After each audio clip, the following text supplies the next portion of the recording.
this M here is your M here.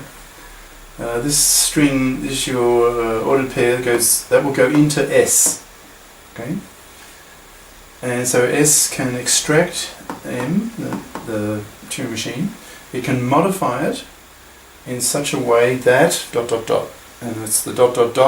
that is now the challenge, the intellectual challenge.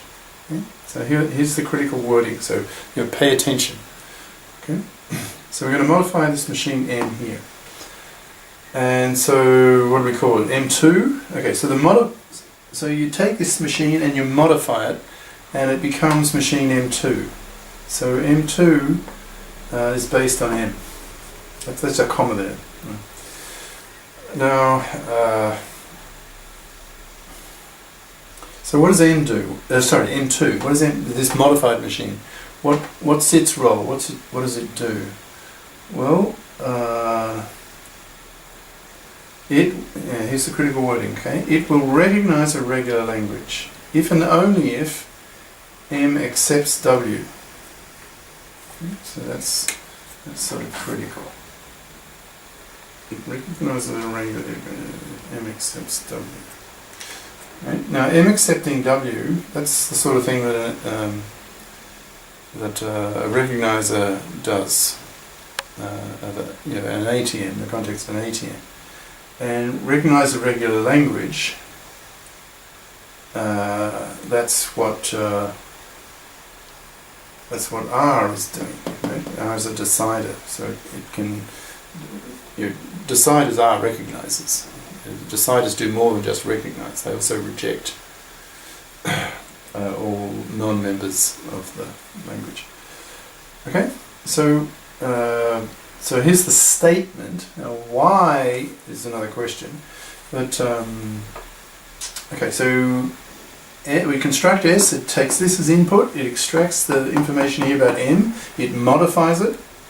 So it now has a machine M2.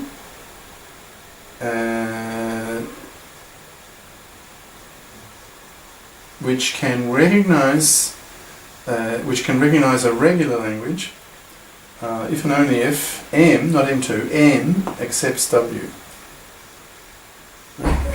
Okay.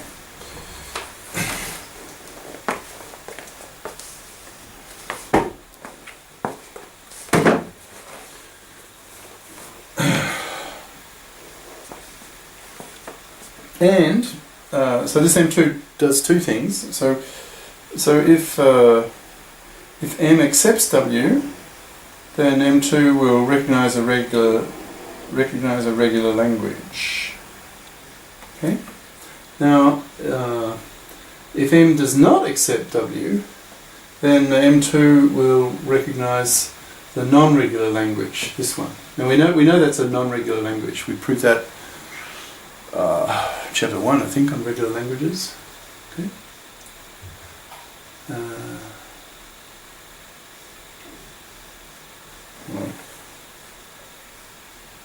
We design M2 to recognize the non-regular language, this one, if M does not accept W. Okay? So if M, not M2, if M doesn't accept W, then M2 will recognize this non-regular language. Right? And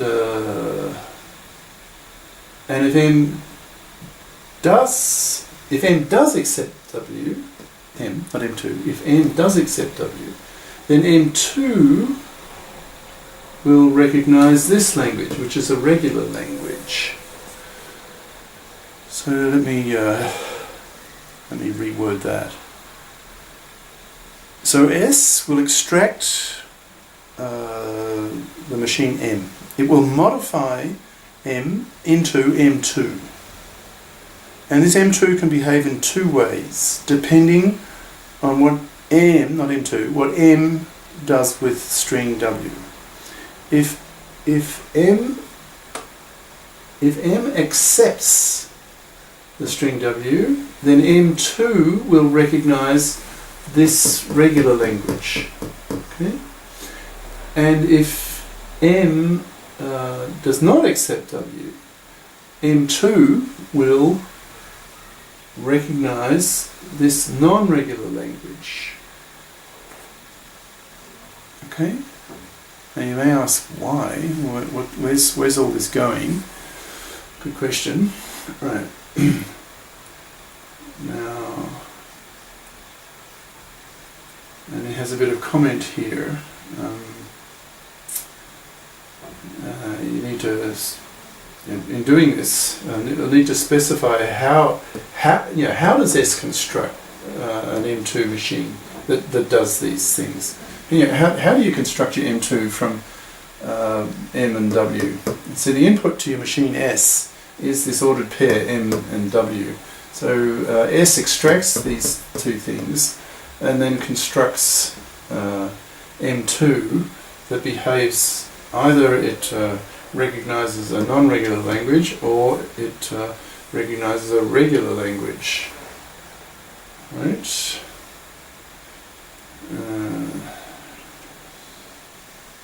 So now how do you construct M2 from these two? And Sipser states here, well, your M2 will work by automatically accepting all strings in this language. Okay. Another comment. I hope you're following all this, because it is not easy. Right? Now, furthermore, if M does accept W, then M2 accepts all other strings. Wait a minute. If M does accept W, then M2... I'm a bit lost here relative to what was said here.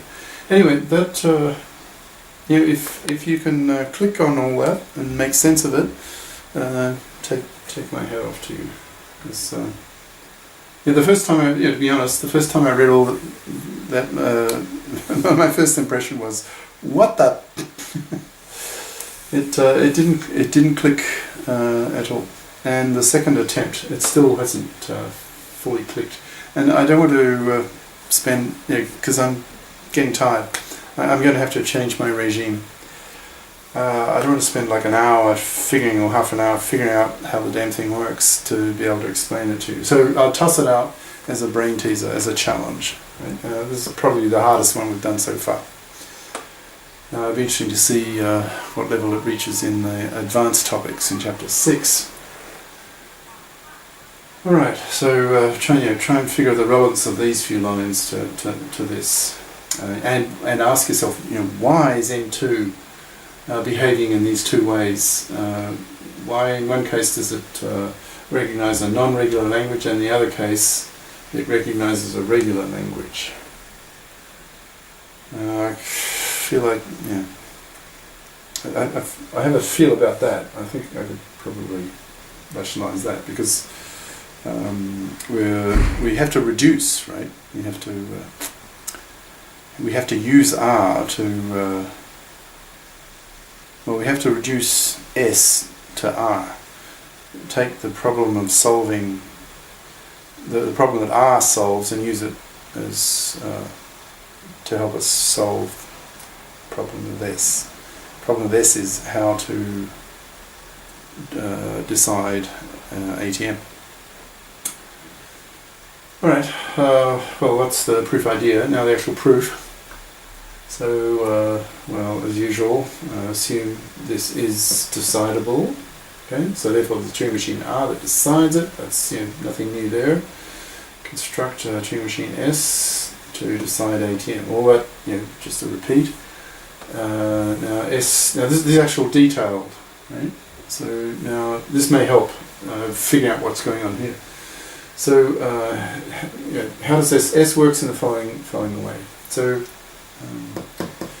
your S will take as input string these two things, just some Turing machine, some string, and then from this and this you will construct another Turing machine M2, and when some string X, whatever it is, goes into M2.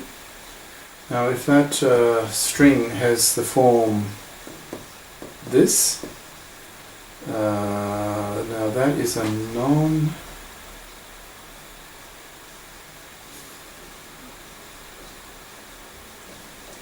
That's an element of a non-regular language.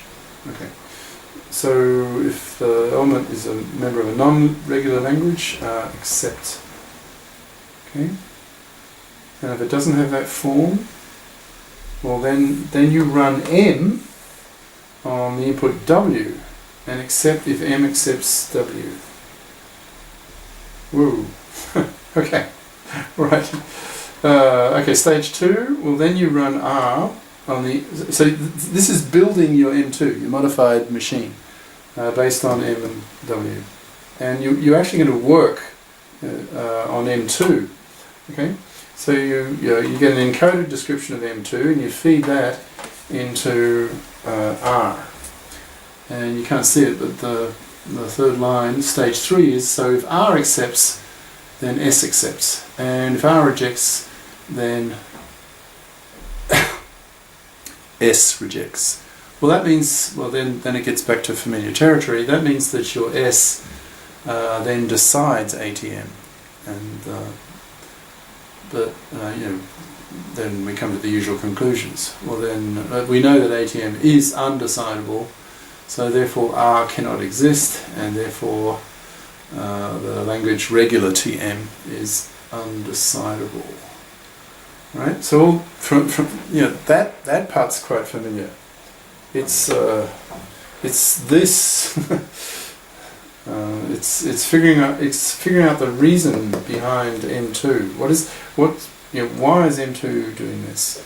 That I have not yet clicked on. So I hope you fare better.